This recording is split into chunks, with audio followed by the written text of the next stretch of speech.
খাল খনন কর্মসূচি একটা বিশাল কর্মযজ্ঞ।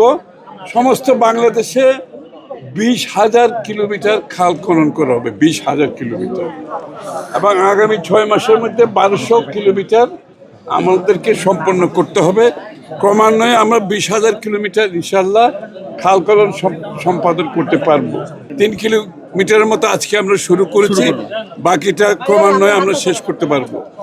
এই খালটির কাজ যখন সম্পাদন হবে পুরোপুরিভাবে, তখন এখানে 15,000 হেক্টর জমি চাষাবাদের আওতায় নতুনভাবে আসবে, 15,000 হেক্টর, এবং সেই জমিতে আরও 5,000 টন অতিরিক্ত, 5,000 মেট্রিক টন অতিরিক্ত খাদ্য উৎপাদন হবে।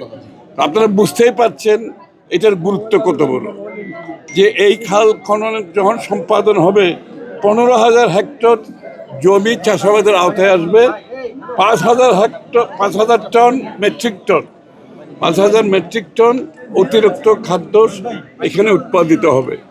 তাহলে বুঝতেই পারছেন এই অঞ্চলের মানুষের জীবনযাত্রার মানের কতটুকু উন্নয়ন হবে। খাদ্য উৎপাদনের মাধ্যমে আমরা কোথায় যাচ্ছি, খাদ্যের স্বয়ংসম্পূর্ণতার দিকে যে গ্যাপটা আছে সেটা আমরা পূরণ করতে যাচ্ছি ইনশাআল্লাহ। এবং তদুপরি এখানে এটার নিষ্কাশনের মাধ্যমে আপনার জলাবদ্ধতা থেকে আমরা মুক্তি পাবো, এবং এখানে সেচের যে কাজটা হবে সেটা তো বলাই হয়েছে। সাথে সাথে মাছের চাষও হবে এখানে, এবং খালের দুই পারে আমরা যে বৃক্ষরোপণ করব সেটাও আবার অর্থনীতিতে যথেষ্ট অবদান রাখবে, এই অঞ্চলের মানুষের জীবনযাত্রার মানের উপর যথেষ্ট অবদান রাখবে। এবং জলবায়ু পরিবর্তনের কারণে আমরা যে বিশ্বে ক্লাইমেটের যে ইস্যুটা আছে, সেখানে আমরা এই কাজগুলো লাগানোর পরে আমরা কার্বন ক্রেডিটের মাধ্যমে সেখানেও বাংলাদেশের অর্থনীতি একটি বড় ধরনের অবদান রাখবে।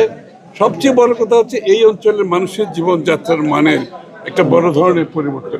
এই জন্য তো 20,000 কিলোমিটার খালের এই যে কর্মযজ্ঞটা হাতে নিচ্ছে, বিশাল কর্মযজ্ঞ। এটা আমরা তো একদিনে পারবো না, এটা এই গত প্রত্যেক 6 মাস পরে তার পরবর্তী 6 মাসে এটা তো চলতেই থাকবে।